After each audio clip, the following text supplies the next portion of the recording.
Silencio. Silencio. Silencio. Señoras y señores, el Club Silencio. Silencio. Silencio. Silencio. Silencio.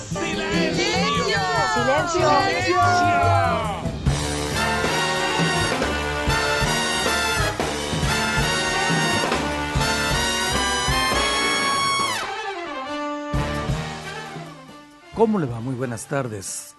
Y claro, buenas tardes. Así que bueno, quizás contrario a que siempre hay muchas cosas más que informarle, que comentarle, que platicarle, etcétera.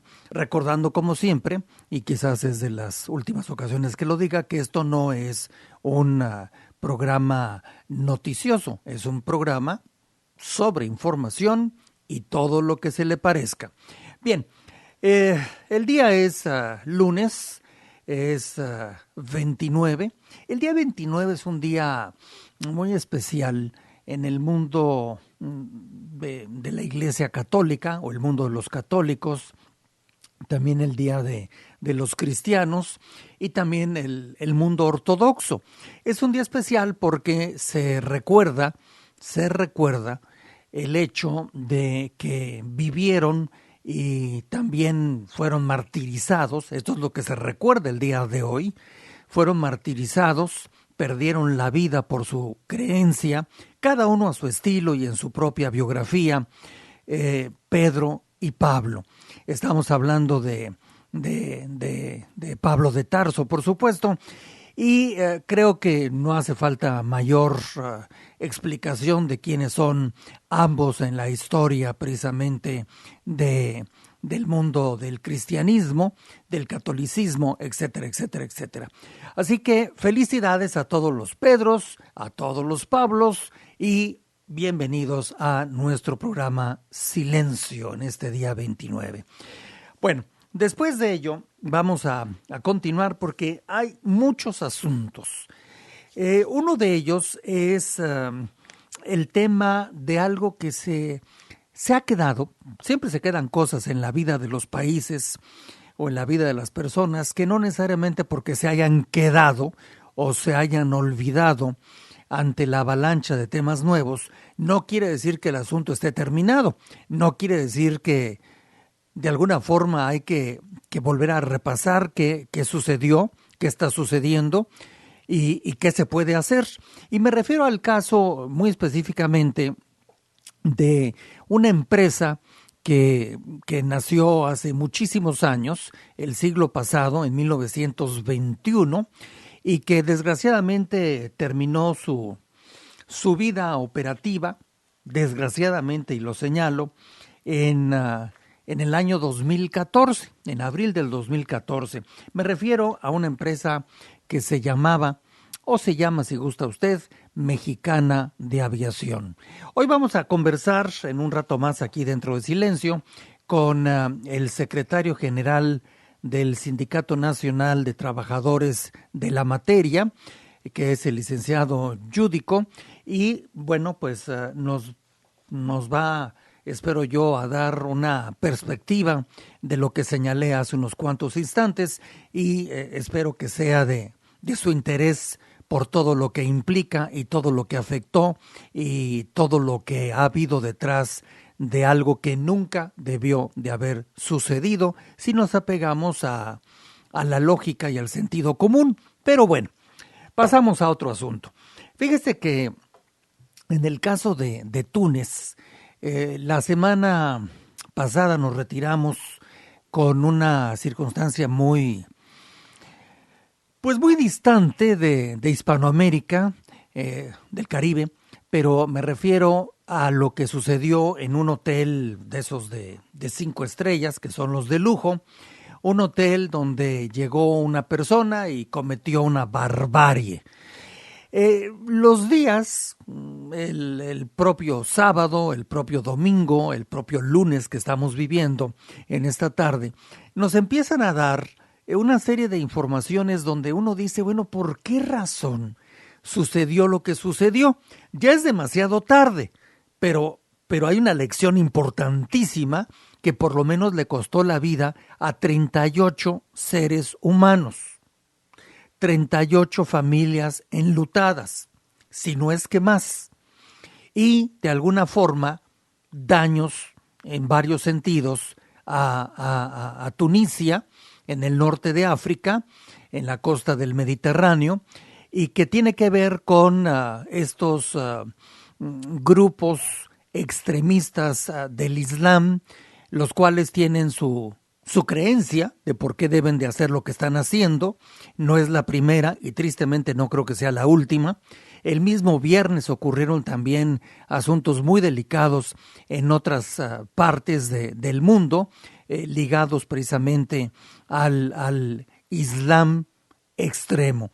En el de Túnez, fíjese que el hombre que cometió esto, un hombre pues ya cercano a sus 40 años de edad, una persona que pues estudió en su ciudad, un hombre que fue a la universidad, un hombre que tenía a sus padres, un hombre que pues pasaba como una persona normal, sin extremismos en la mente, sin fijaciones en la mente, pero hace unos 2 años comenzó a través de internet a hacer escritos, a redactar textos en los cuales se aproximaba a justificar los crímenes que se han cometido, que no tienen justificación por parte de quienes ya señalé. Y escribió 2 años y los servicios o el servicio, no sé cuántos tengan, pero no importa si tienen 1 o tienen 5, no sirven para nada. El servicio de inteligencia o de espionaje de Túnez es un servicio que francamente no sirve, pues mire, casi para nada, para que no me vayan a decir por ahí que por lo menos algún día hizo algo. Porque este hombre estuvo escribiendo propiamente lo que iba a hacer, lo estuvo anunciando, incluso el mismo día, horas antes de que lo cometiera, horas antes de que llegara con una espantosa arma, una ametralladora modernísima, llegar a la playa a la hora que las personas estaban en su traje de baño, con su aceite para protegerse del sol, tomando alguna bebida, algún líquido, sentados comiendo alguna botana, etcétera. La gente iba, venía, los trabajadores del hotel, los meseros, todo estaba funcionando muy bien en la época del verano, la vacación. Quién sabe cuántos estuvieron a lo mejor soñando con esa vacación, otros a lo mejor los menos tendrían el dinero para ir cada vez que querían a esas playas, pero el hecho es que llega este hombre y así nada más, como ocurre, empieza a disparar a diestra y siniestra, a la derecha y a la izquierda. Empieza a disparar en contra de los propios turistas, en contra de todo aquello que se movía y que era ser humano, y acabó matando a 38, más un buen número de lesionados que fueron a parar a los hospitales. Bien, él, y déjeme ir terminando esto, bajo algo que se ha encontrado, y que estaba yo revisando, algo que se ha encontrado en los textos que después la policía, ahora sí muy activa, la policía encontró en su computadora. Aquí escribió mucho, pero le voy a dar a usted el siguiente texto. Dice, si el amor a la yihad es un crimen, que el mundo sepa que yo soy un criminal. Esto lo escribió en diciembre. ¿Más claro? Nada. Luego escribió lo siguiente. Alá, o sea, el Dios del Islam, como sabemos, Alá, sácame de esta ciudad y castiga severamente a sus habitantes, pues ellos no se acuerdan de tu existencia nada más en la hora de su muerte. Escribió esto y le pedía a Alá que al decir sácame de la ciudad, pues era sácame sácame de este mundo. Y bueno, pues encontró la forma de irse de este mundo cuando las fuerzas de seguridad lo mataron mientras él estaba matando a otros. Siguiendo con los mensajes cifrados, aquí hay otro donde dice lo siguiente. Está muy interesante porque se le puede aplicar a muchos países, a muchas sociedades. Me refiero a lo que escribió. No estoy diciendo de ninguna manera que estamos apoyando semejantes barbaridades. Nunca lo hemos hecho y no vamos a empezar este lunes, ¿verdad? Bueno, dice, los héroes están en las tumbas, los hombres en las cárceles, los negociantes en los palacios y los ladrones en los más altos cargos de la política de Túnez. Estemos de acuerdo o no estemos de acuerdo, yo no estoy de acuerdo con lo que hizo, eso es obvio, pero creo que esta expresión de este individuo, de este criminal, de alguna forma pues le atinó, y si no le atinó lo pensó, y lo pensó correctamente, la manera en que perciben muchas personas, y por eso es que se activan y hay razones para muchos para caer en este tipo de grupos extremistas, como el Estado Islámico, Al Qaeda y toda la colección completa. Eran las 6:40, 20 para las 7 de la mañana, 20 para las 7 de la mañana. El viernes pasado. Si hoy estamos a 29, 28, 27, 26, el día 26, viernes. Este señor, al 20 para las 7, escribió en su computadora, en su casa, antes de salir de su población. En su población viven como 1,000 personas más o menos, y le tomó un rato llegar a, no sé, cerca de hora y media, hora 40, manejando al lugar donde cometió este multicrimen. Escribió lo siguiente y nadie se dio cuenta. Escribió: nuestros lobos solitarios no son como los otros infieles de Túnez, son los soldados del califato, y juro por Alá que esto no es más que el principio del terror. Y luego terminó diciendo, conquista, o sea, puso el famoso gato, el hashtag, conquista de Sus, que es precisamente la ciudad, la playa, el lugar donde él le llamó conquista, pero era una masacre lo que cometió. Bueno, no hubo un personaje del servicio secreto que hubiera seguido a una persona que tenía 2 años pensando, meditando, haciendo crecer ese odio y aniquilando a personas que no tenían nada que ver con otras cosas que están pasando en el mundo del extremo Islam. Quiero clarificar porque luego a veces se puede quedar la duda y dejarlo para otro programa no tiene caso. Mire, propiamente en todas las creencias, en todas las religiones, en todas las ideologías, en todos los sistemas llamados políticos, en todas las prácticas políticas, siempre ha habido extremistas, que son los que, revisando el pasado, nos demuestran por qué pasan las cosas que nos pasan luego en nuestro planeta. Precisamente por los extremistas. Y de esto no se salva casi nadie en cuanto a los grupos que mencioné y algunos más. Y bueno, es el caso de esta persona que le acabo de comentar. Pero hablando de eso, el primer ministro de la Gran Bretaña, el señor Cameron, del cual vamos a platicar, a ver si mañana o pasado tenemos ahí un asunto que platicar de de la Gran Bretaña, que tiene que ver con cosas que están ligadas a todos nosotros, no importa en el país que estemos.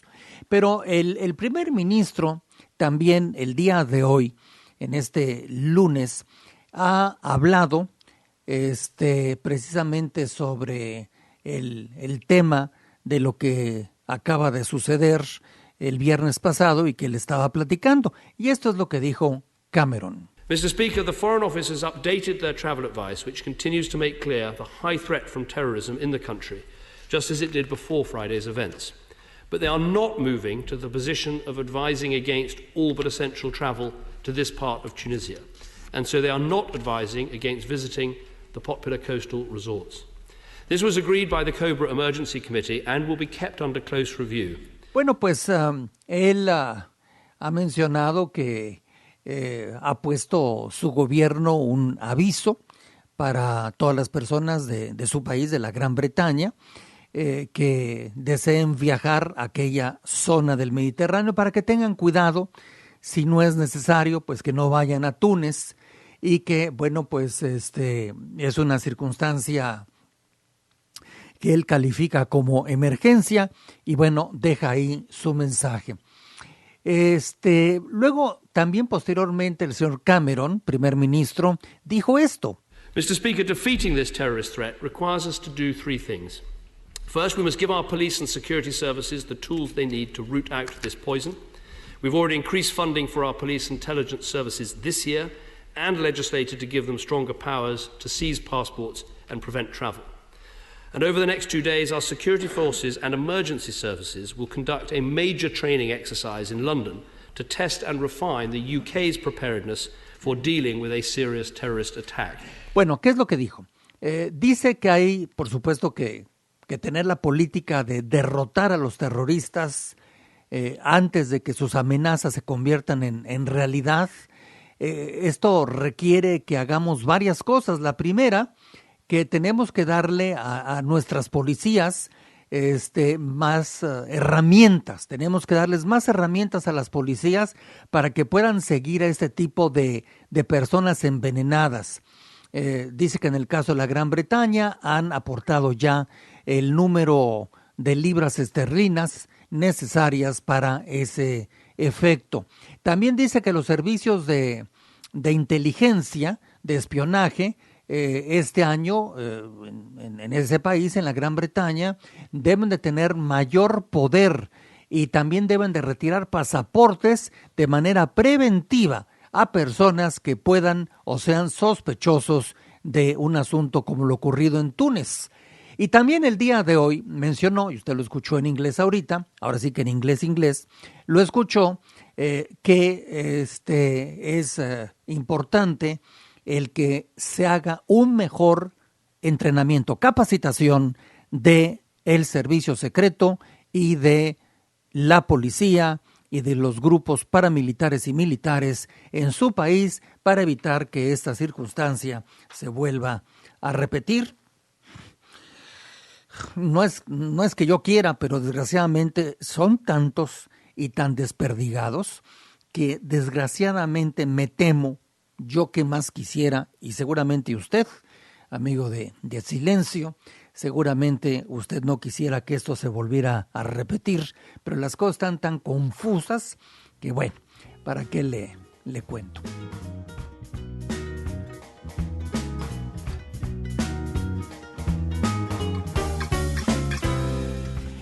Grecia, como sabemos, es un país que lo recordamos quizás de niños porque nos enseñaron la cultura antigua de Grecia, los grandes hombres de Grecia, su arquitectura.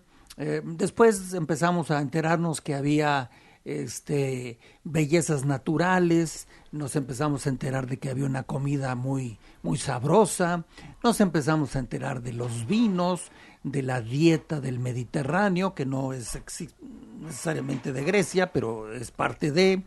Nos empezamos a enterar de que algunas personas que tienen el dinero van a pasar vacaciones no solamente a lo que es Grecia continental, sino también a varias de sus islas que son como paraísos.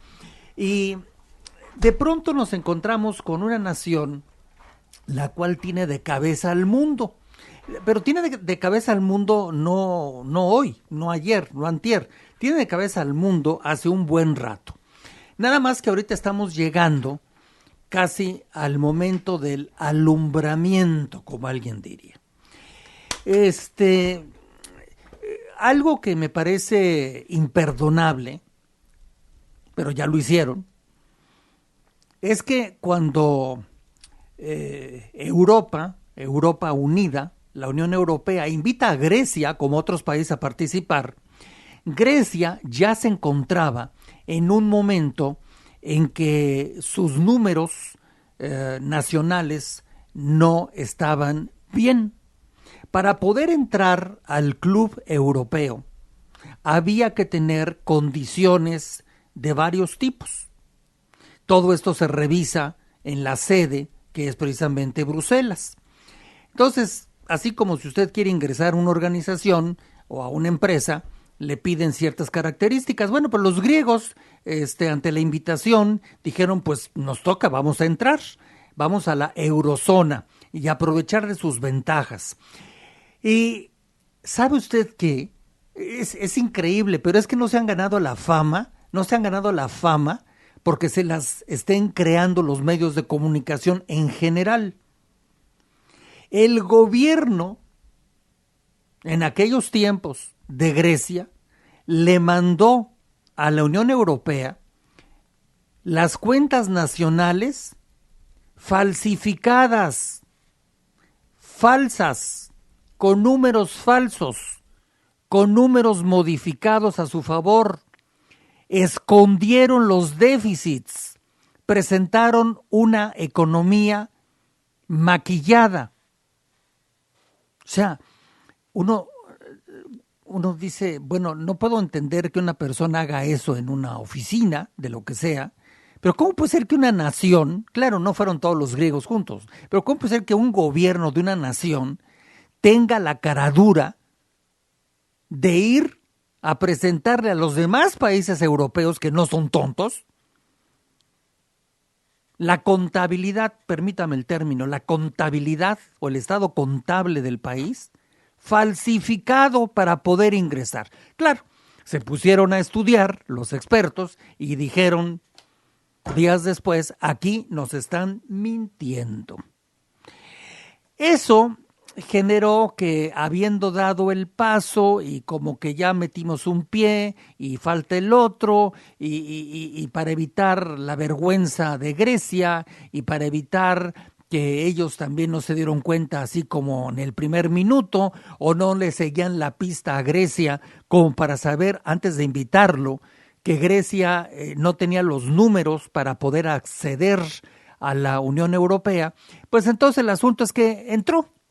Para hacerlo rápido, entró.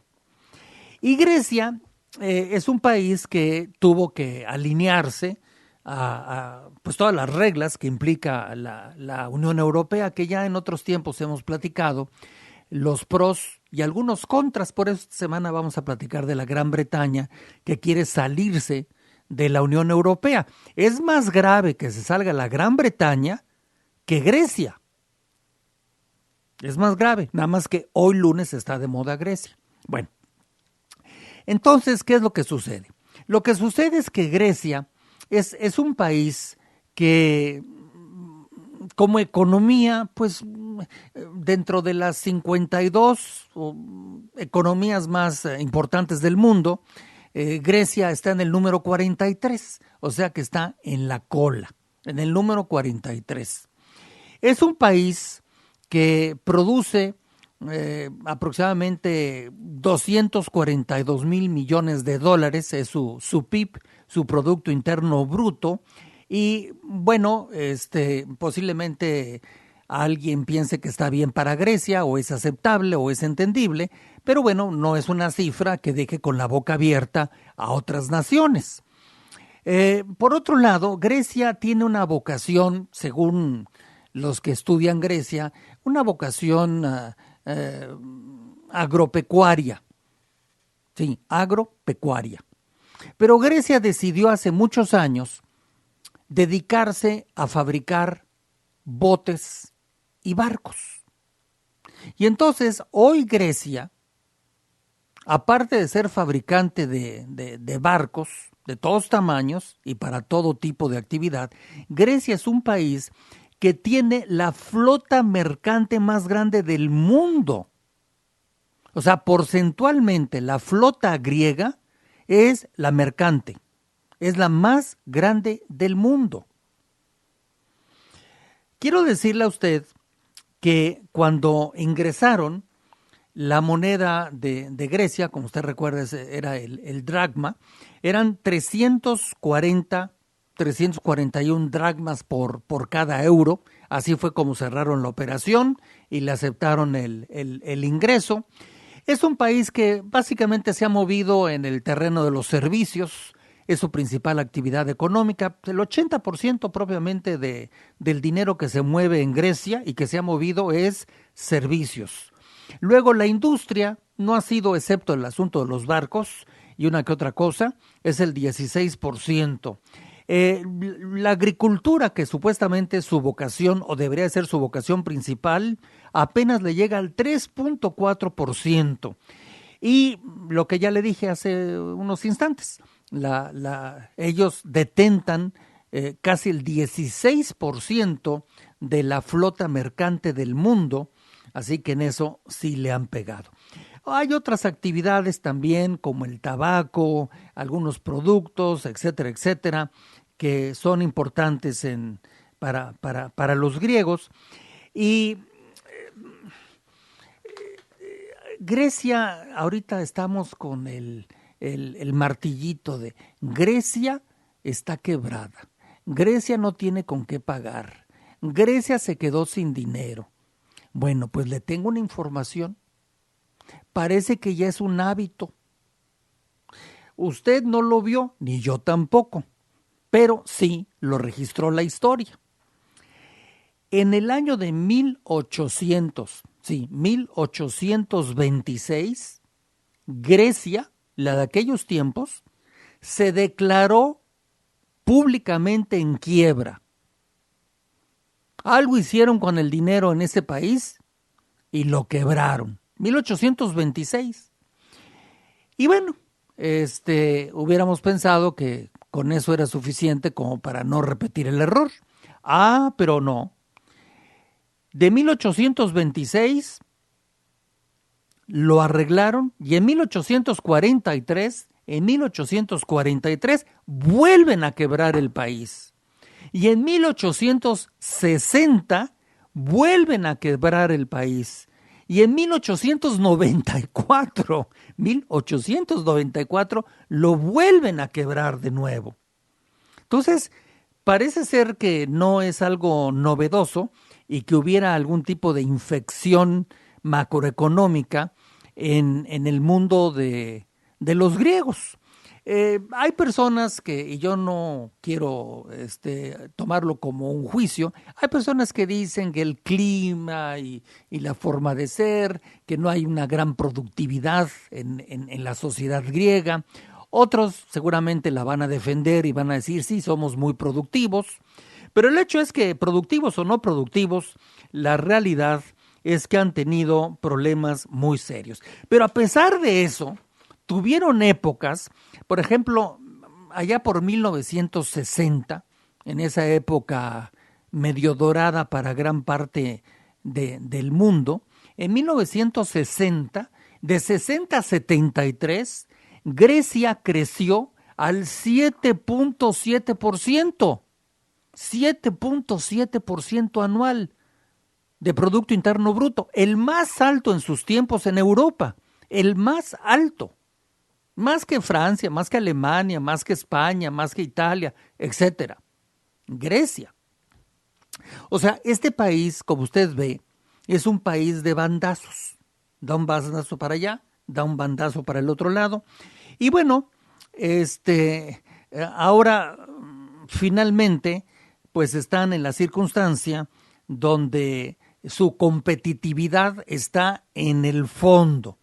Están en el lugar número 81 de 130 países, la productividad, qué tanto trabajan y qué tanto producen con lo que trabajan, trabajo humano y materiales. Bueno, pues están en un lugar no muy envidiable que digamos, ¿verdad? El 81. Y bueno, pues ahora llevamos varias semanas, está usted informado a través de Silencio, para no repetir, donde están negociando el Fondo Monetario Internacional, está negociando también el Banco Europeo y está negociando la Unión Europea. Y están tratando de que Grecia pague, porque hace rato cuando le dije que les tomaron el pelo los griegos a los europeos, ¿sabe qué tuvo que suceder? Para que no se hiciera más grande el asunto, le tuvieron que prestar dinero. Entonces, ahí empezó el último capítulo del drama. Pero tiene algunos años. Entonces empezaron a prestarles dinero. Y los griegos, donde desgraciadamente han aceptado, aparte de las opiniones internacionales, básicamente europeas, otra de las doñas que conocemos, Doña Corrupción, le encanta vivir en Grecia, le fascina. Esa señora, anda por todos lados, ¿verdad? En algunos lugares hace peores cosas que en otros, pero en Grecia la corrupción es bastante notable. Y bueno, pues esto hizo que el dinero que le prestaron los europeos, fíjese, después de que los engañó y le prestaron el dinero del tamaño del engaño, el dinero se fue, va usted a saber en qué. El hecho es que han dejado con pensiones mínimas a los jubilados, han dejado a mucha gente en condiciones lamentables, han despedido a cantidades también muy notables de personas de los negocios, de las empresas, del comercio, de la hotelería, etcétera, etcétera.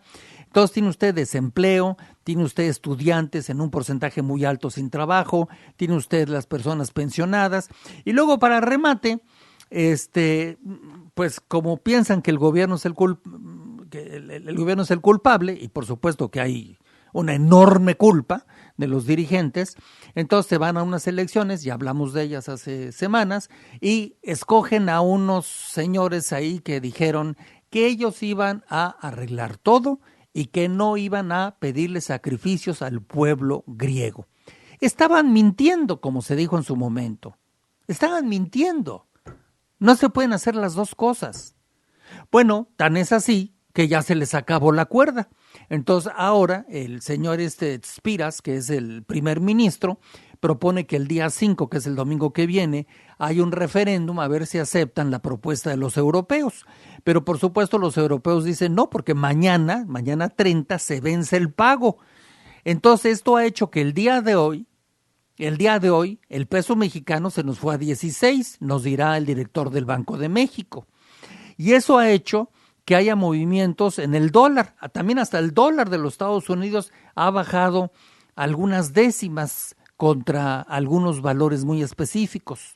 Eso ha hecho que caigan bolsas de valores en Europa, los bonos de Grecia, los valores de empresas, las inversiones, y sobre todo le temen a un corrimiento de la problemática. O sea, le temen a que el fenómeno Grecia vaya a ser un juego de naipes y se puedan ir cayendo otras economías. Ojalá que no suceda.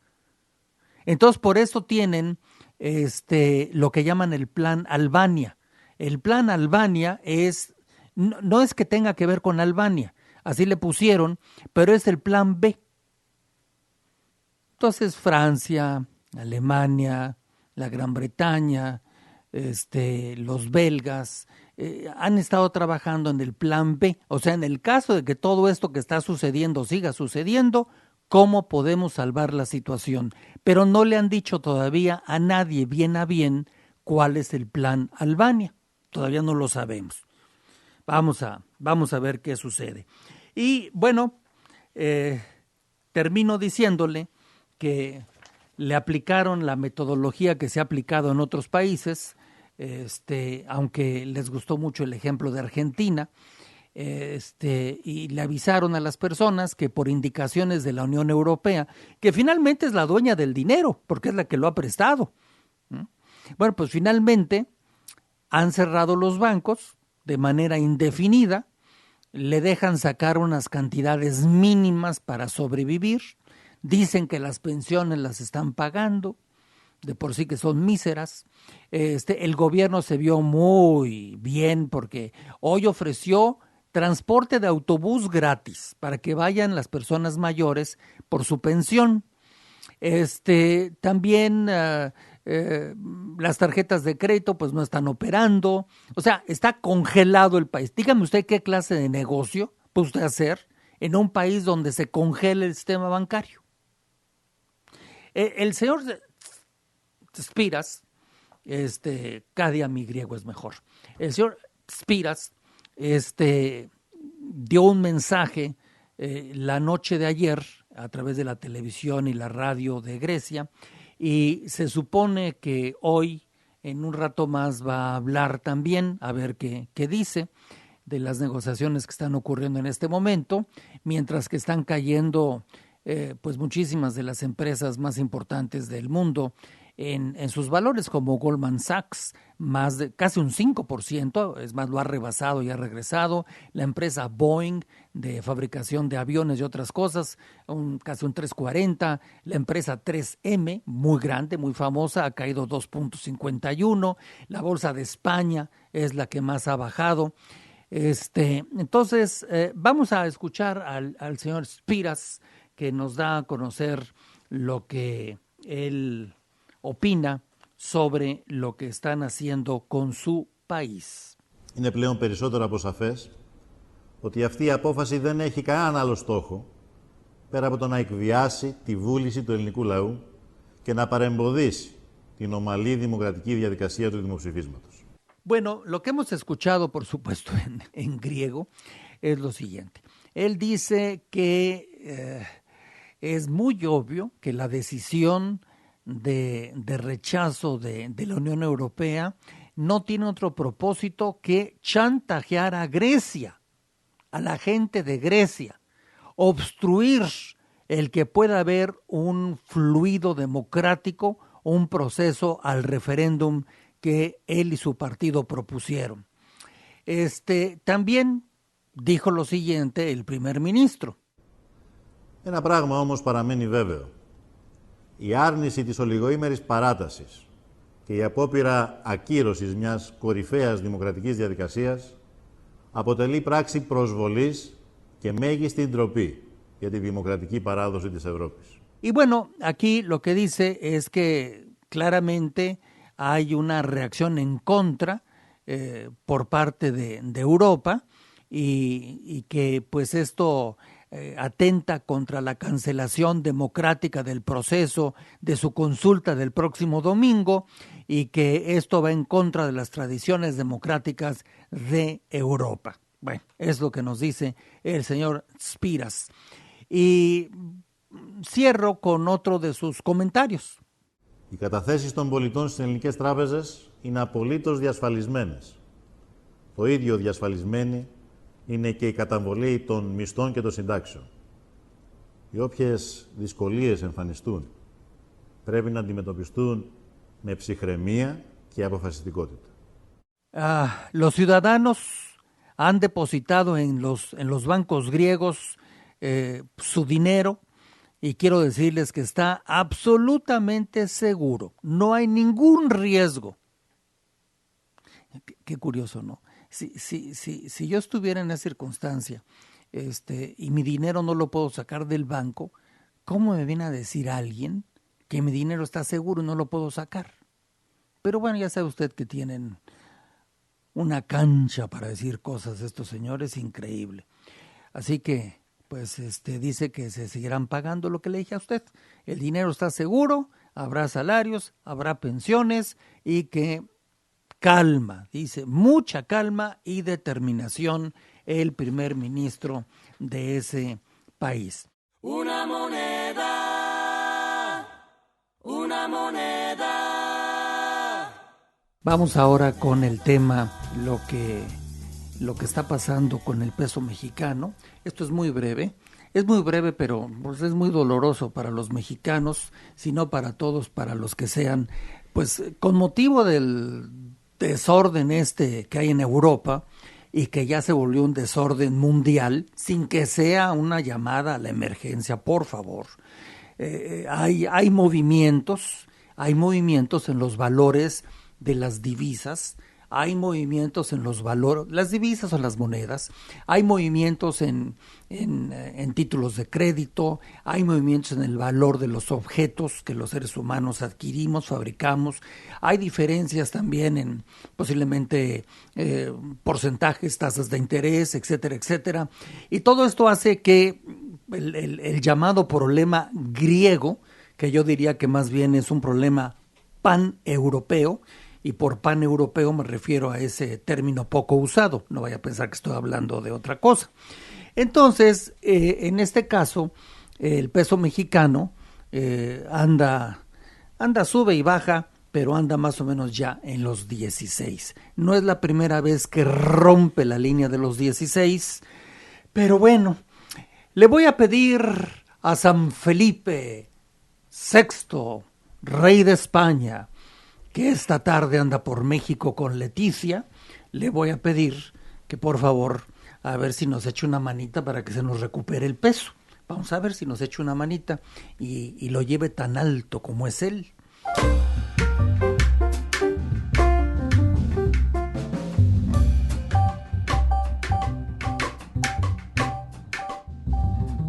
La frase del día que nos tiene siempre Andrea, pero ya que estamos en eso, vamos a saludar, por supuesto, vamos a saludar, y hoy, como voy a regresar con Andrea, vamos a saludar a Justin. Justin, ¿cómo te va este lunes? Buenos días, o buenas tardes, más bien, sigo pensando que es la mañana y no es la mañana, son las 4 de la tarde. Buenas tardes, muy bien, gracias. Perfecto, también está bien en las tardes, y en el caso de Andrea, ¿cómo te está yendo en la tarde? Me está yendo muy bien. ¿Sí? Sí, muy bien. Qué bueno. Buenas tardes. Pues sí, tardes o mañanas, el hecho es que estamos desde la mañana haciendo lo que nos gusta hacer. Esperemos que a usted le sea de utilidad. Y bueno, a ver, Andrea, ¿a qué o en qué nos vas a poner a reflexionar? En algo muy importante. Uh-huh.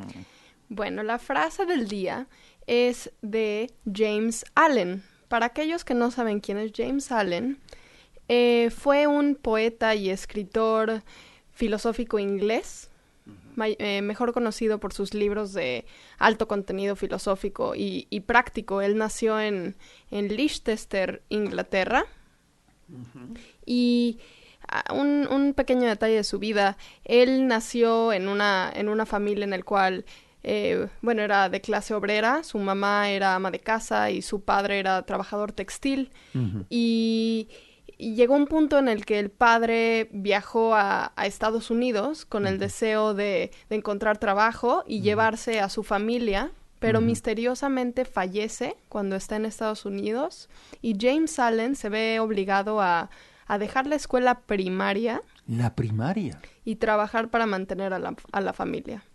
Y él dice lo siguiente: los hombres están impacientes por mejorar sus circunstancias, pero son pocos los que están dispuestos a mejorarse. Por lo tanto, siguen estando en las mismas circunstancias. Muy práctico, ¿no? Y muy real. Sí, muy práctico y muy real. Muy práctico y muy real. Y bueno, seguramente él como ejemplo, bueno, desde su padre, ¿no? Porque el hecho de que estuviera en una fábrica textil, como nos decías, en Inglaterra, y se fuera a Estados Unidos, donde no sabemos por qué falleció y desapareció, era un hombre que estaba mostrando el interés de moverse, no es como en estos tiempos, ¿verdad? Moverse hasta Estados Unidos y abrirse camino. Seguramente mostraba que quería cambiar su realidad, y su hijo también lo hizo, a pesar de que le tocó desde niño propiamente trabajar, como nos decías. Así que bueno, con el ejemplo lo demuestra. Yo siempre te pregunto que... Ya sé. Como el mariachi, otra... Ahí viene la siguiente. Los hombres están impacientes por mejorar sus circunstancias, pero son pocos los que están dispuestos a mejorarse. Por lo tanto, siguen estando en las mismas circunstancias. Es muy cierto, ¿no? Me pongo a pensar, Andrea, y esto va desde mi persona, bueno, seguramente tenemos ganas de mejorarnos. Bueno, hay gente que no, la verdad, también hay que reconocer que hay personas que no quieren mejorarse, ¿no? Yo creo que la mayoría no sabemos. Yo creo que la mayoría no estamos conscientes de nuestra propia mejora, honestamente. Creo que nos quedamos, y porque sí, nos quedamos en que nuestras circunstancias son difíciles. Uh-huh. Y este es el truco, que generalmente tratamos de mejorar la circunstancia, de arreglar este problema que tenemos, este otro problema que tenemos, esta circunstancia familiar, laboral, cualquiera, uh-huh. Y estamos, pues se genera el hábito de mejorar lo que está afuera. Uh-huh. Y no, eso nos impide, que no creo que deba de ser, pero nos impide sentarnos a reflexionar, a ver, ¿y qué estoy haciendo yo? Uh-huh. Que de cierta manera sigue sucediendo lo mismo. Uh-huh. Sí, ahora sí que, como dicen, la vida nos va arrastrando con los asuntos inmediatos y no le ponemos tiempo, dedicación a superarnos, como nos dice nuestro amigo el filósofo del día de hoy, y el resultado es que se nos pasan a veces los años o a veces la vida completa y anduvimos resolviendo los problemas de hoy, de mañana, del jueves, del domingo, del lunes, del mes que viene, y como dijo alguien ya hace muchos años, estamos más dedicados a lo urgente que a lo importante. Lo urgente antepone lo importante. Así es. Uh-huh. Sí. Y sí, quisiera recordar que no somos nuestra circunstancia. O sea, somos nosotros y nuestra circunstancia. O sea, no somos nuestra circunstancia, somos nosotros y nuestra circunstancia. Exacto. Y tenemos que mejorarnos nosotros y mejorar nuestra circunstancia. Exacto. Eso es trabajo doble. Trabajo doble. Ya me cansé nada más de pensar. No. Ya me cansé, Andrea. No. Me dejaste una tarea muy grande, muy pesada. Pues es lunes, entonces tienes una semana entera.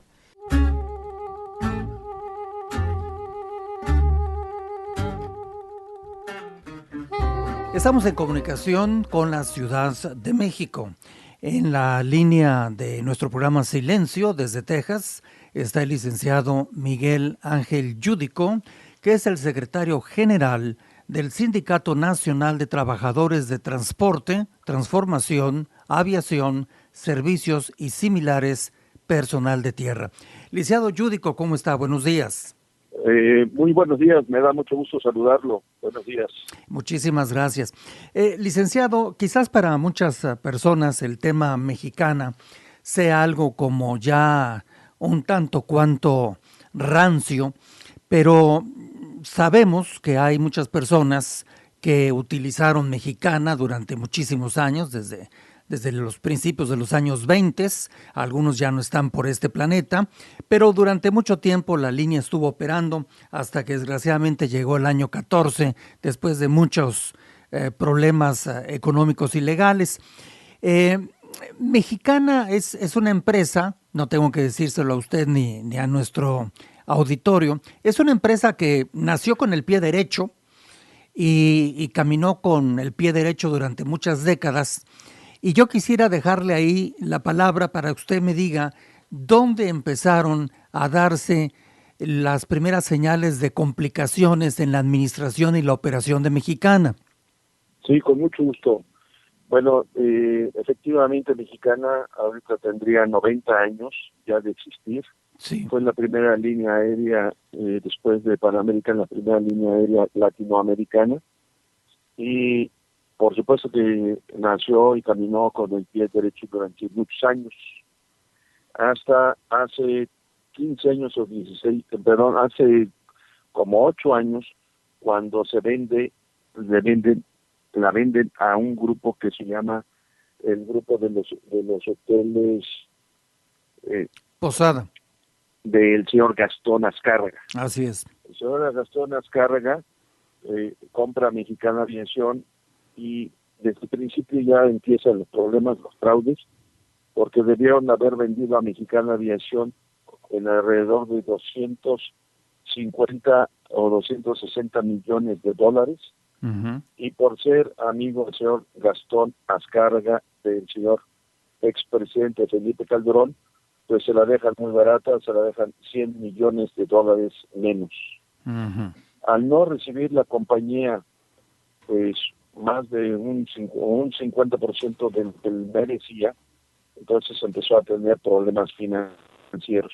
Sí. Después, este señor Gastón Azcárraga, que ahora está huido de la justicia mexicana y que reside en Estados Unidos, especialmente en Miami, o creo que es Miami, se fue a esconder allá, pero nunca le inyectó dinero a Mexicana Aviación, sino al contrario, le sacó muchísimo dinero, y entonces se empezó a ver en problemas financieros. Después, el señor Azcárraga, y aquí lo vamos a decir, posiblemente junto con el gobierno de Felipe Calderón, probablemente, porque no lo puedo comprobar, pues llevaron a Mexicana a la quiebra.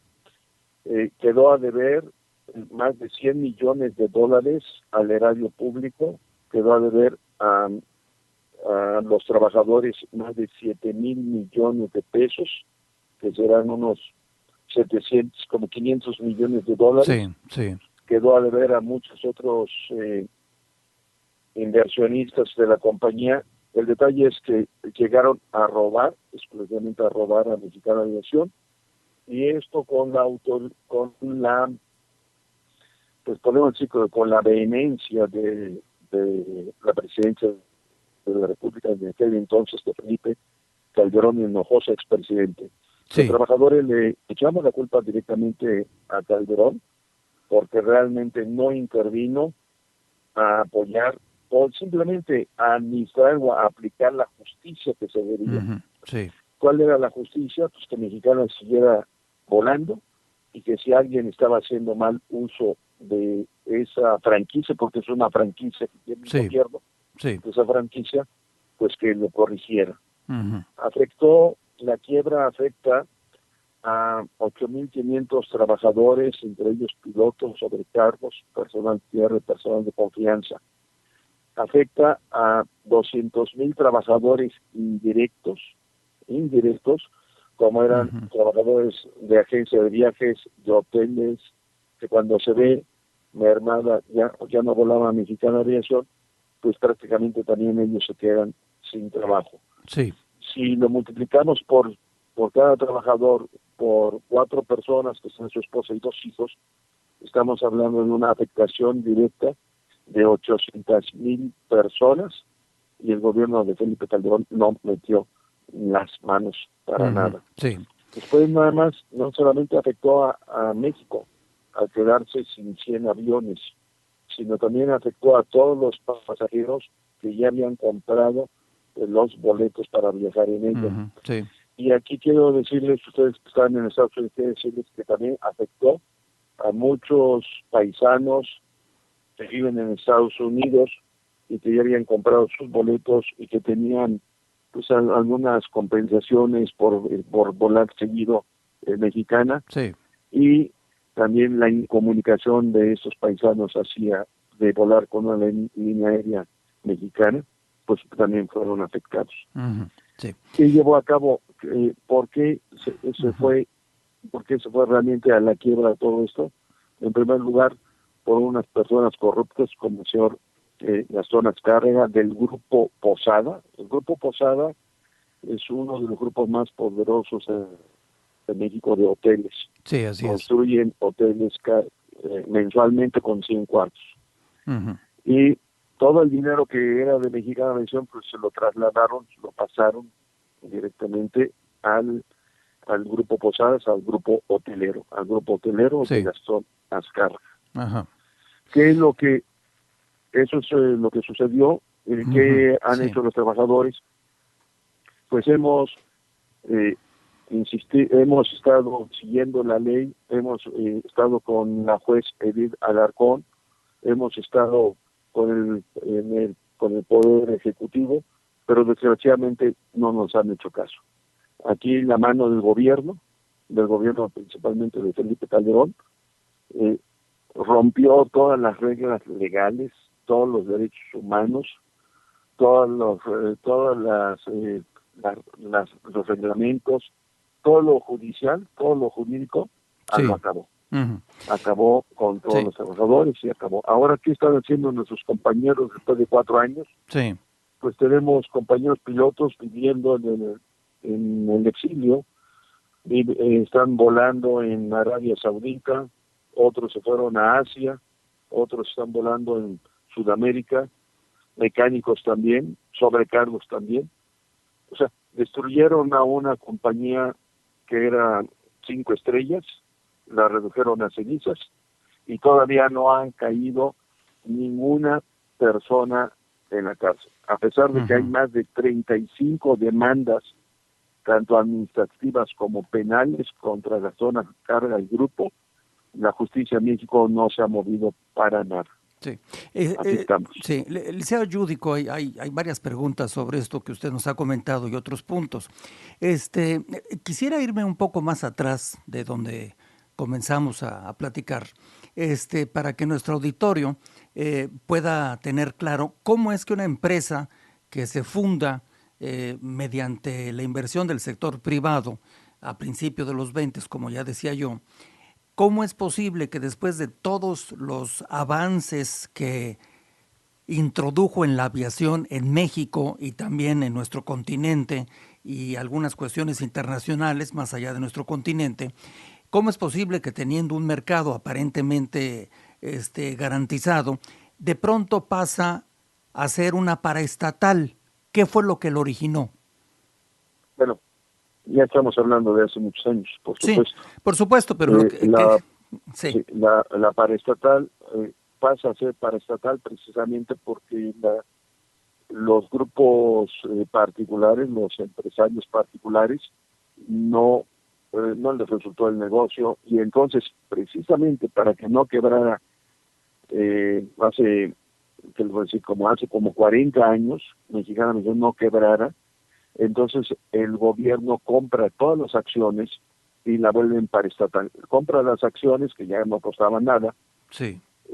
No costaban prácticamente nada a los particulares, y entonces la vuelven paraestatal. Eso es para proteger la comunicación interna, la comunicación externa también de una empresa tan importante, y con eso la están protegiendo, pero es precisamente por eso, porque hubiera quebrado. Todas las compañías, algunas son muy exitosas, otras llegan a quebrar. Sí. En este caso no sabemos las buenas administraciones o las malas administraciones, pero el gobierno sí la vuelve a comprar para evitar que quiebre. Bien, lo ocultan, Ajá. para que siguiera siendo como una empresa privada, pero al final el gobierno era el dueño. El Después, propietario, sí. A ver, le interrumpo, disculpen, Sí. en la plática. No me interrumpe, yo recuerdo que en aquellos tiempos se hablaba bastante bien de las características empresariales de algunas personas que estaban en el sector privado y que tenían que ver directamente con la empresa. El caso de Manuel Sosa de la Vega, el caso del ingeniero Ballesteros, etcétera, y que aparentemente, según la monografía de la compañía, eran los que iban con el pie derecho. ¿Qué fue lo que a estos hombres y su grupo les falló para que terminara en manos del gobierno en aquellos años? Bueno, efectivamente estuvo al frente cuando viene el cambio de Pan American. Antes era Pan American, no era Mexicana Aviación, o era Mexicana Aviación, pero los dueños eran Pan American. Uh-huh. Pan American ya se pues no le interesa a Mexicana Aviación, y entonces es cuando viene el rescate por parte de incluso de los trabajadores, sí, y por parte del gobierno. Uh-huh. entra como director general, como presidente del Consejo de Administración, el ingeniero Crescencio Ballesteros, Sí. y como director general, don Manuel Sosa de la Vega. Así es. Y no al principio fue algo fabuloso para la empresa. Empezaron con unos 2 o 3 aviones, poco a poquito. Sí. Y con la buena administración, ellos no eran rateros, como el señor Gastón Escarra y el señor Felipe Calderón, no eran rateros, se dedicaron a administrar bien y a defender a los trabajadores, porque gracias al trabajo que ellos estaban manteniendo, pues teníamos nosotros trabajo. Y como muestra de la buena administración, le puedo decir que en esa época Mexicana Aviación construyó aeropuertos que le correspondía esa obligación al gobierno. Así es. Construyó una base de mantenimiento en México, la más importante, y la base de mantenimiento en Guadalajara. Sí. Construyeron la torre de Mexicana Aviación, que está en Xola, Así en la es. colonia del Valle, de 30 pisos. La construyeron, y entonces ahí ellos demostraban físicamente a Sí. dónde iban los recursos. Pero entonces pues, fue la presencia de Pan American la que al hacerse dueña de la empresa la llevó a la quiebra y a deshacerse de ella. Así es. Sí. Yo me acuerdo que el director, no me acuerdo su apellido, pero el director de Mexicana Aeronáutica en esas ocasiones, hace 50 años, como 45 años, Sí. el dueño el director de Mexicana Aviación era un americano, y como deporte, lo que me platica, porque yo no lo conocí, es de que se iba a África a cazar leones, elefantes, etcétera. Sí. Entonces había mucho dispendio, había mucho gasto, y pues ya no le era rentable a la empresa mayoritaria como fue Pan American, que al final quebró. También quebró Pan American, Claro, la empresa más importante del mundo, quebró. Sí, lo sabemos. Sí, esto se lo pregunto porque siempre atrás de este tipo de circunstancias tan dolorosas, hay algo. Y muchas veces ese algo, usted lo ha dicho, es cómo, no solamente en los gobiernos y en otras áreas, quienes están hasta arriba llegan a perder el sentido de ubicación, se olvidan de lo que viven. Y bueno, pues aquí tenemos varios ejemplos dentro de lo que es Mexicana, en la vida de Mexicana, que finalmente la llevaron a la desaparición. Ahora, ¿qué futuro, si es que la palabra cabe, hay algo que se pueda hacer? El presente gobierno ya no es Felipe Calderón, ya sabemos quién es el presidente. ¿Se ha tratado el asunto con él y con este gobierno? Sí lo hemos tratado, todos los sindicatos. Quiero decirle que somos 3 sindicatos: el sindicato de pilotos, el de sobrecargos, Sí. el de tierra, que somos nosotros, y la agrupación de confianza. Sí. Hemos hablado con las altas autoridades, con el secretario de Comunicaciones, con el secretario de Trabajo y con el presidente hemos hablado. Sí. Pero ellos, el actual gobierno sí nos ha apoyado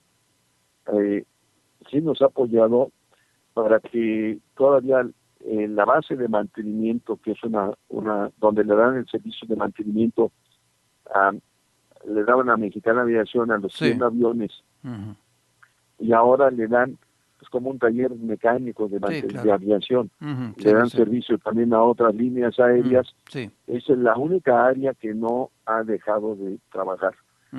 Tiene sus altas y bajas, pero somos alrededor de 800 trabajadores que seguimos laborando en la base de mantenimiento, y esa base se salvó porque no estaba dentro de los activos de Mexicana Aviación.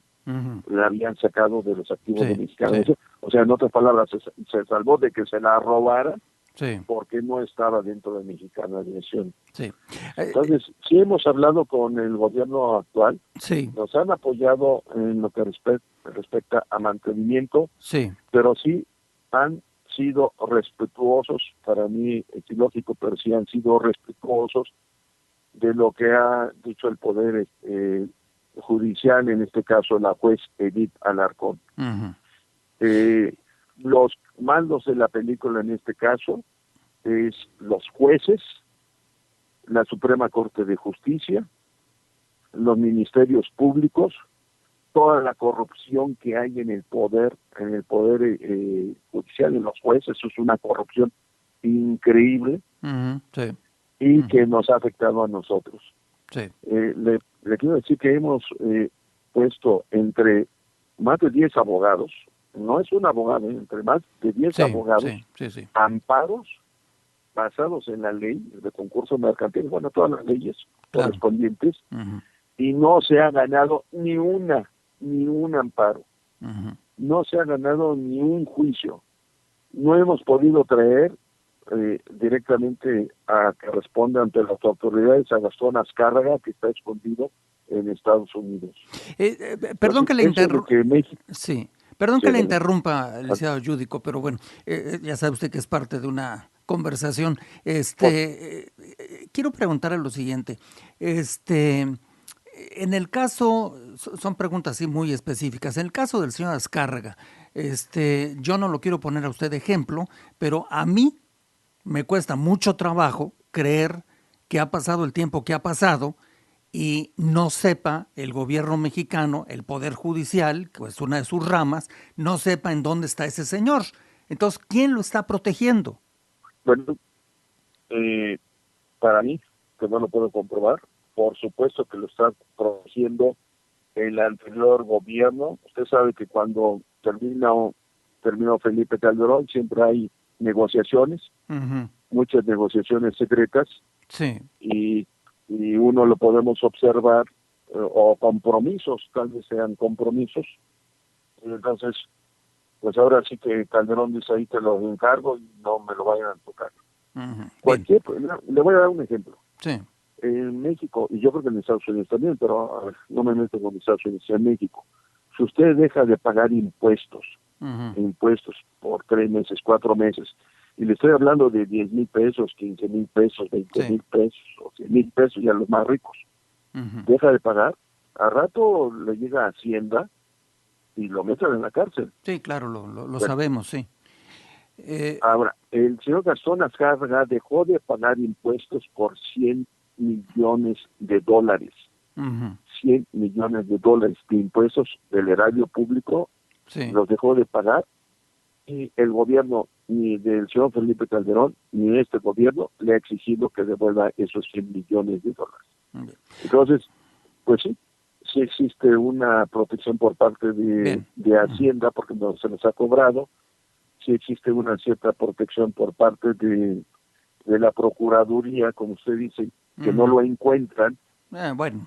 que todo el mundo sabe que está en Estados Unidos, pero no lo encuentran. Sí.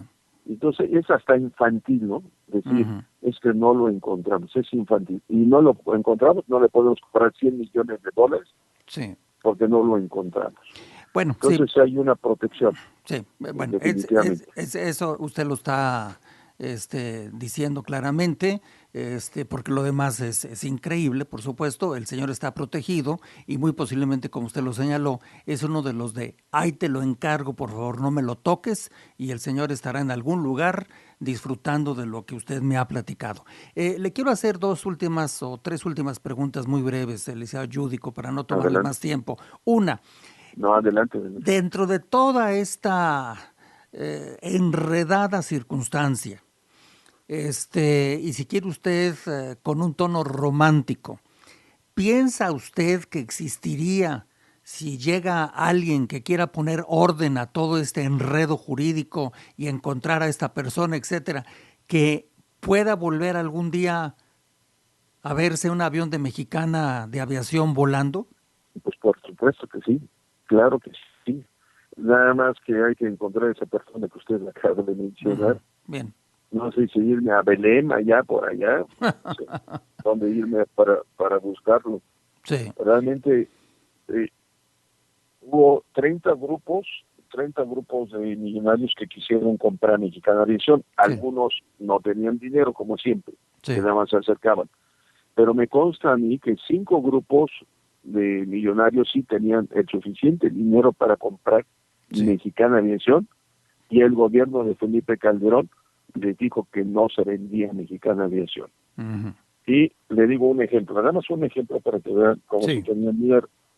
Vino a México el secretario de Hacienda, por decirlo así, de China, el secretario de Hacienda de China, Sí. o sea, una persona poderosísima. Ujú. Delante de nosotros habló a China directamente con China Airlines para Sí. que comprara, o sea, le dio la orden, vas a comprar Mexicana de Aviación delante de nosotros, Ujú. y nosotros felices y contentos. ¿Sabe lo que contestó el gobierno de Felipe Calderón? ¿Qué? Que no se vendía Mexicana de Aviación. Mm. Y ese es un solo ejemplo, Claro, no menciono a los demás, pero es un ejemplo claro. clarísimo Ujú. de la obstrucción para que Mexicana no saliera. Bien. Entonces, si hay voluntad política, si el presidente actual tiene voluntad política para que Mexicana de Aviación salga adelante, le aseguro que ahora sí que en un día Mexicana de Aviación ya está volando. Sí. Bien. Pero si no existe voluntad política por parte del gobierno, ya no Ujú. digamos el anterior, sino el actual, Sí. pues entonces Mexicana de Aviación todavía va a seguir batallando en los laberintos legales, en las cortes interamericanas de derechos humanos, Claro, claro, claro. Sí. y seguiremos luchando. O sea, Claro. la posición también de los trabajadores es seguir luchando. Ujú. Y este es el último punto. Yo sé que Mexicana, tanto para usted como para mí en el mundo de la información es un tema importante, pero hablando de los trabajadores, ya usted me hizo algunos señalamientos. Hoy por hoy, el mundo de los llamados jubilados, usted ya me comentó que algunos en activo se han ido a otros lugares, tanto en México como fuera de México. ¿Qué pasa con los jubilados y cuántos son? Mire, el tema de nuestros compañeros jubilados, son alrededor de 800 compañeros jubilados que igual que todos los demás, de la noche a la mañana se quedaron sin ingresos. Sí. Pero en este caso particular, al decir jubilados, quiere decir que ya entregaron su vida o parte de su vida Claro. para obtener una jubilación, Así es. más de 30 años. Sí. Entonces, conseguir trabajo en cualquier otro lado es como imposible. Ujú. Es muy difícil. Claro. Entonces, nuestros compañeros desde hace 4 años se quedaron en la miseria. Estoy hablando de la verdad, en la miseria. Ujú. Ha habido compañeros que fallecieron, que han muerto, unos natural y otros por tristeza. Ujú. Es algo inhumano. Hablando de derechos humanos, es algo inhumano lo que pasó con los 8.500 trabajadores y principalmente con esos 800 compañeros jubilados que tienen un plantón en el aeropuerto, en la terminal número 1. Ahí tienen Sí, así es. el Sí. plantón. Ujú. Ahí están y siguen con la esperanza de que algún día les puedan volver a dar pues sus ingresos de que de ahí comían, o sea, Claro, de ahí claro. pagaban sus rentas, de ahí comían, de ahí, o sea, es una tristeza a los compañeros jubilados, pero ellos junto con nosotros seguimos luchando para sacar a la Mexicana de Aviación adelante y esperamos que aquí en México, bueno, ya más bien aquí en México hemos visto que no existe ley, no respetan la Constitución, no respetan las leyes. Esperamos que ahora, pues en las cortes interamericanas se resuelva el problema. Sí. Bueno, pues ojalá no me lo tome a pesimista, pero mientras no haya la decisión de quien debe de tomar la decisión, si es que algún día la quiere tomar, no hay corte ni siquiera internacional que pueda hacer nada en México. No soy abogado, pero se lo puedo decir y usted lo ha de saber. Pues, licenciado Yudico, le agradezco mucho que nos haya dado este espacio. Me gusta, Sí, sí dígame. me gustaría agregar algo a sus últimas palabras. Sí. Me gustaría agregar. Sí. Tiene toda la razón. Aquí la decisión es del presidente de la República actual, el señor Enrique Peña Nieto. Así es. Lo digo claramente. Sí, claro. Es la decisión de él. Ya pasó el otro gobierno el que hizo daño, pero yo creo que este gobierno puede reparar. Puede Así es. reparar, puede componer y puede ayudar a más de 800,000 familias. Así es. Entonces aprovecho este espacio y perdón que lo aproveche, No, pues hacerle un llamado otra vez al presidente Enrique Peña Nieto que voltee sus ojos a ver a Mexicana Aviación y que la saque adelante. así es. Yo creo que para cerrar, el señor Yúdico, hay muchas cosas que no nos vamos a meter por razones de que ya no le voy a quitar más tiempo, pero hay muchas cosas que quedaron de gobiernos pasados, incluyendo el anterior, que un gobierno como el presente, que está pasando por momentos difíciles en su operación y en su imagen, que tanto les preocupa, posiblemente hay muchas cosas por ahí, uno es Mexicana, que le podrían renovar a los mexicanos la certeza de que sí se hace justicia y sí se toman las cosas, aunque ya se hayan olvidado por parte de otros. Pero bueno, ya le tocará a él. Y yo pues agradecerle muchísimo el tiempo que nos ha dado a nuestro programa Silencio y estaremos en comunicación a ver qué va pasando. Oiga, creo que me equivoqué en la última parte. O sea, la petición es para el presidente actual, Enrique Peña Nieto. Sí, no se equivocó, lo dijo muy bien. Ah, perdón. Sí, no se equivocó de presidente. Sí, porque me descontrolé, caray. No se preocupe. Está usted en el presidente correcto.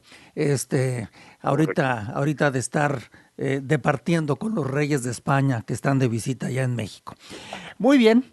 Pues le agradezco muchísimo al licenciado Miguel Ángel Yúdico, que es el secretario general del Sindicato Nacional de Trabajadores del Transporte, Transformación, Aviación, Servicios y Similares y Personal de Tierra, el que nos haya tomado la comunicación. Y bueno, no será la última y muchísimas gracias. Buenas tardes. Gracias a usted. Buenas tardes. Que le vaya bien. Gracias. Hasta luego.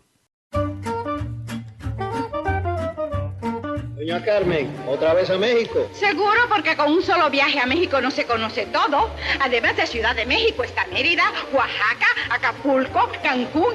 Y hay tantas cosas que ver y comprar y comprar y comprar. Y luego traer tantas cosas lindas. ¿Verdad, Luis? Y como es tan económico, esta vez me traigo a mi comadre y a mi sobrina para que conozcan a México. Y la nena, un mexicano. Y además las pirámides. Vuele por Mexicana y conozca México, el paraíso turístico más económico del mundo.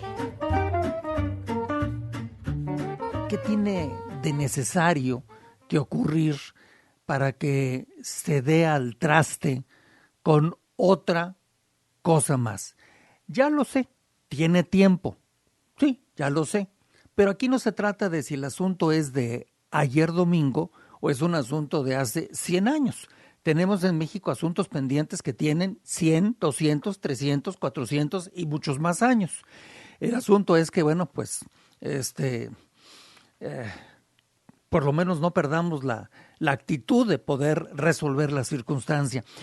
Quiero darle algunos datos para que tengamos muy en claro la trascendencia de lo que se hizo en la administración pasada y que en la actual, por razones que usted ya escuchó por parte del líder del sindicato, no se han resuelto. Esta empresa, Mexicana de Aviación, fue creada en 1921, como dijo él, cumple 90 años, 1921. Los fundadores fueron estadounidenses los fundadores de la empresa, el señor Winship, el señor Hammond y el señor Lawson.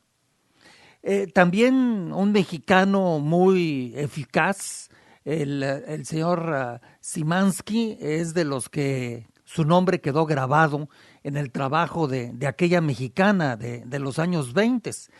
Es una empresa que incluso el afamado Charles Lindbergh, el hombre que cruzó en solitario de Nueva York a París, bueno, en el famoso Espíritu de San Luis, que lo puede usted encontrar, el avión ahí está colgadito en el Museo de Aeronáutica de Washington. Bueno, pues este hombre voló aviones después de Mexicana, en aquellos tiempos voló aviones de Mexicana, estuvo involucrado en la organización de la empresa mexicana de aviación, así que también Lindbergh pasó por ahí. También quiero decirle que era una empresa que algunos le llamaban en los círculos pequeños la empresa milagrosa, porque era una empresa que tenía buena operación. Nada es perfecto, pero tenía buena operación. Era una empresa que tenía buenos ingresos, buenas utilidades. Era una empresa que crecía en el número de aviones. Era una empresa que crecía en el número de servicios. Fue la primera empresa que voló, por ejemplo, de Brownsville, o sea, conectó Estados Unidos con Guatemala. Fue la empresa que en lo que es el mundo, vean nada más cómo tiramos las cosas a la basura, fue la tercera empresa, o es la tercera empresa, en el término histórico, más antigua del mundo, la más antigua del mundo. La primera fue KLM, la holandesa, la segunda fue Avianca, la colombiana, y la tercera fue Mexicana de Aviación, en la historia de las líneas aéreas del mundo. Pasaron muchísimas cosas que sería muy largo. Las primeras rutas, por ejemplo, en materia de lo que es Centroamérica, Costa Rica, Cuba en el Caribe, Los Ángeles en California, El Salvador, cuando no volaba ninguna línea aérea extranjera a esos lugares, Los Ángeles, California, por ejemplo, o Guatemala o Cuba. Es una empresa que pasó del concepto de propiedad de aviones, de invertir en fierros, a rentar los aviones. Es una empresa que también tenía una subsidiaria en materia de carga. Es una empresa que después de los primeros socios, también hace muchísimos años, en 1924, fue vendida a otros estadounidenses por los primeros, allá en el puerto de Tampico en 1924, en agosto de 24. Es una compañía que introdujo pues el mayor número de aviones que a lo mejor usted conoció o no conoció, pero estamos hablando desde los DC-2, DC-3, el DC-4, el DC-6, estamos hablando también del Comet 4C, de Havilland, inglés, Jet. Estamos hablando de una larga lista de aparatos. Y bueno, quiero decirle que finalmente, pues esta empresa falleció por todo lo que nos ha dicho el representante de los trabajadores. Y bueno, yo creo que nos enseña algunas lecciones de luego por qué nos andamos quejando, y termino diciendo en esta parte de silencio que pues nos estamos quejando porque somos, cuando digo somos no me refiero a usted o a mí porque no tuvimos nada que ver en el asunto, pero somos coautores de nuestras propias desgracias. Algunas nos llegarán de afuera y aparentemente serán causal de problema. Pero es que también no tomamos algunas alternativas a tiempo antes de que vinieran las causales de afuera. Un terreno es el energético, por ejemplo. Ahora estamos de capa caída, todo el mundo lo sabemos, estamos de capa caída. Pero si se hubiera hecho caso cuando se tuvo que haber hecho caso en materia de energía en México, no digo que nos hubiéramos deshecho todo el petróleo o del gas, pero ahora nos vemos en la circunstancia de lo que vale un barril, promedio 55 a nivel general, y precisamente en estas últimas horas, en este lunes, se está anunciando que vamos a importar, porque es mucho más barato el gas en los Estados Unidos de Norteamérica, vamos a importar muy próximamente poquito más de una tercera parte del gas que usted consume va a ir de aquí, de Estados Unidos, a México. No tomamos las medidas a tiempo. Y entonces, claro, todas las cosas que sucedan después, como esta caída del precio de los energéticos, pues, por supuesto es un martillazo en la cabeza.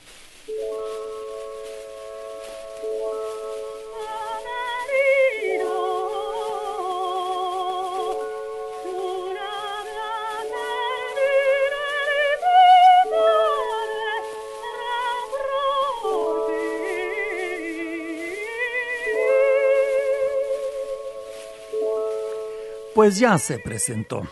Hoy viene renovada en este lunes y, bueno, bienvenida, doña Historia. Vamos a ver qué es lo que me ha dejado aquí en el escritorio mientras que me ve con esos ojos fulminantes. Pero mire, son cosas muy interesantes. En el año de 1776, allá en la bahía de San Francisco, California, un lugar precioso, quiero comentarle que un sacerdote, Francisco Palau, funda la misión de San Francisco de Asís, que es actualmente la ciudad de San Francisco. Por cierto, no se le olvide ir a ver la película de San Andreas, ya se la recomendé el otro día, no se le olvide ir a verla. San Andreas está en el cine. Luego, otra más, en 1874, volviendo a Grecia, fíjese que en Atenas, un político de curioso nombre, el señor Tricopis, publica un manifiesto en un diario de Grecia, donde critica al rey y dice, ¿a quién hay que culpar? Y dice, al rey Jorge I de Grecia. ¿Y qué sucede? Bueno, pues que al año siguiente, este señor que criticó lo nombran primer ministro y el rey, pues dejó de ser el rey. En el año de 1880, el gobierno de Francia se anexiona un lugar precioso.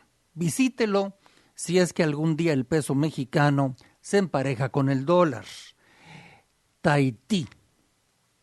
Francia se apodera, después de muchas peripecias muy largas ahorita, se apodera de Tahití. Luego en 1947, en la provincia de Kalmar, con K, Kalmar, y esto es muy interesante para las personas preocupadas por el calentamiento de la Tierra y las dos teorías. Bueno, en la provincia de Kalmar, Suecia, año de 47, se presenta la temperatura más alta en la historia de ese país hasta ese momento, 38 grados Celsius. 38 Celsius, 100.4 Fahrenheit. Es un récord que ya se había presentado 14 años antes, el 9 de julio de 1933. ¿Qué habrá sido? ¿Los gases invernadero o el eje de la Tierra? Sigue la discusión. Luego, nos vamos a otro punto. Fíjese que la famosa Marilyn Monroe se casa un día como hoy, San Pedro y San Pablo, con el famoso escritor Arthur Miller. El matrimonio no duró lo que se esperaba, como todos los matrimonios de la señora, que no lo digo por mal, seguramente haber sido una mujer que tenía muchos tormentos emocionales, y bueno, ya sabemos en qué terminó. Bueno, de ahí nos vamos a 1900, concretamente 1974, en Buenos Aires, María Estela Martínez de Perón, Evita, es nombrada presidenta de Argentina. ¿Por qué? Porque su esposo está muy grave. Motivo suficiente, y por supuesto el arrastre de Evita, que es todo un fenómeno social para estudiar, el arrastre de Evita la llevó a que 2 días antes de que se muriera su esposo, el general Juan Domingo Perón, ella se convirtió en Evita, la presidenta de Argentina. En 1986, la selección de fútbol de Argentina, con Diego Armando Maradona, que por cierto su padre falleció hace algunos días, bueno, pues se corona campeona del mundo al vencer 3-2 a Alemania Occidental. Seguramente todo fue obra del Piojo, el Piojo Verde. Y luego, por otra parte, en el año de 2008, déjeme decirle que se pone a la venta el teléfono Apple. En 2008 se pone a la venta el teléfono Apple, el famoso iPhone. Y luego, pues ya para concluir, le quiero decir a usted que ya nadie se acuerda, pero mucha gente sí se acuerda, el financiero megarratón Bernardo Madoff es condenado nada más ni a nada menos que a 150 años de cárcel por el fraude de 50,000 millones de dólares que le causó a muchísimas personas simplemente porque creían en él. Un hombre que toda su vida construyó una imagen de honesto, conocedor, un genio de las finanzas, de la bolsa de valores, de la inversión.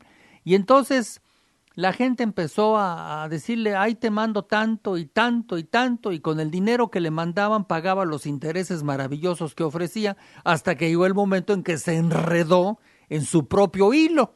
Y el señor, pues ahí está, seguramente está ahorita sentado en alguna banca de cemento ahí en la cárcel. Y también doña Historia hoy nos recuerda, siempre es bueno recordar porque algo nos enseña. Usted a lo mejor recuerda, a lo mejor no, depende quién me está escuchando en este momento. Digo, hay personas de todas las edades y los géneros. ¿Usted recuerda a Katharine Hepburn? Katharine Hepburn. Bueno, una mujer que nació en 1907 en Connecticut, en la costa este de los Estados Unidos, y una mujer que se convirtió en estrella de cine en los años 30. Una mujer que era bella, una mujer con un carácter muy especial. Nunca le decían qué ponerse para las películas, nunca se maquilló, no le hacía falta. Una mujer muy liberal, en el buen sentido de la palabra, una mujer que vivió una tragedia personal que la mantuvo 8 años en depresión profunda cuando era una jovencita por la muerte de su hermano, que se quitó la vida. Una mujer que se ganó varios Óscares de la Academia de Ciencias y Artes en California, una mujer que fue calificada como la mejor actriz, una mujer que vivió un romance con un hombre casado, pero que de alguna manera él no se divorció y todo el mundo sabía de este romance. No voy a meter a hacer comentarios, cada quien su vida. Y bueno, ella estudió historia en la universidad antes de dedicarse al mundo del cine e hizo películas muy, muy, muy famosas. Bueno, estuvo 60 años en el cine. 60 años en el cine. Por ejemplo, The African Queen es una de sus películas. Luego, Long Day's Journey es otra de sus películas. The Philadelphia Story de 1940. Y bueno, hay otra película que se llama Into the Night, 1962. Otra, Adivina quién viene a cenar. Guess Who's Coming to Dinner, 1967, El León de Invierno en 68, y bueno, le voy a presentar una de las más simpáticas, fue de las que menos vendió en el cine, pero es muy divertida, con Cary Grant. Si no lo conoció, véalo, siempre es bueno ampliar nuestros conocimientos, y si lo conoce, pues ya sabe de lo que hablo. Es una película del 38, es una película que se llama Bringing Up Baby. Nada más que Baby era un leopardo. Y bueno, realmente se ríe usted muchísimo. La puede usted encontrar en internet y o en algunos canales especializados. Y es una película que demuestra precisamente el carácter de Katharine Hepburn, que estamos recordando el día de su muerte, precisamente el día de hoy. This is probably the silliest thing that ever happened to me. I know it's silly, but it's true. He absolutely adores the tune. Now, what's the difference whether it adores it or It's not? funny that he should like such an old tune, isn't it? But I imagine that down in Brazil they probably... Listen. Oh, stop it, Susan. Oh, Stop David, let me show you. Oh, don't do that, Susan. Don't go near the door. No, but... Oh, dear. Oh. Now watch, David. You'll see he'll go right toward the music. Look at that. Isn't this remarkable? It loves it, David. Susan, if we put the Victrola in the bathroom, will it go back in? Oh, yes, but the music sounds better out here, and besides, he likes it.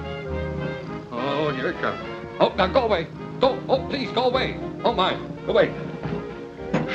I'm going to get out of here. Oh, Oh, Susan, I don't like leopards. Just think of him as being a house cat, David. Well, I don't like cats either. Stand still, David. Don't be nervous. Oh, make him stand still. Don't be silly, David. You can't make a leopard stand still. Susan, do something. Turn off that Victrola. I don't think it's the music, David. I think it's you. David, I think you found a real friend. Look, isn't it affectionate? Just like a little baby kitten. I never saw anything take such a liking to anyone in my life. It would follow you anywhere. We shan't have any trouble taking it to Connecticut. Connecticut? My farm in Westlake, Connecticut. Westlake? Well, I'm not going to Westlake, Connecticut. But, David... Susan, I will not be involved in any more of your harebrained schemes. But it's not a harebrained scheme. Imagine Aunt Elizabeth coming to this apartment running smack into a leopard. That would be an end of my $1 million. Aunt Elizabeth... If you had known it was going to give you $1 million if she liked you and you knew she wouldn't like you if she wanted a leopard in your apartment, what would you do? I don't know. Oh, David, you have to help me. Oh, there are only 2 things in the world I have to do. Finish my brother's house and get married at 3 o'clock.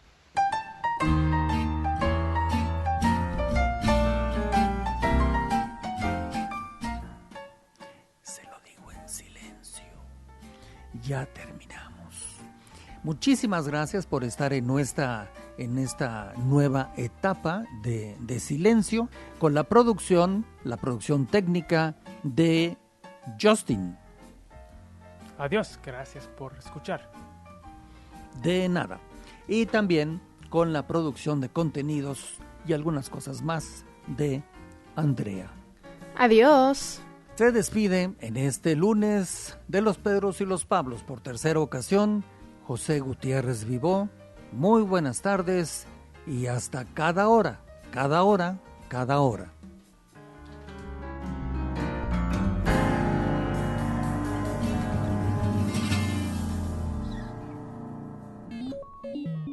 Síguenos en Twitter y en Instagram como Latido Colectivo, regálanos un me gusta en Facebook y utiliza nuestro hashtag OigaJGB.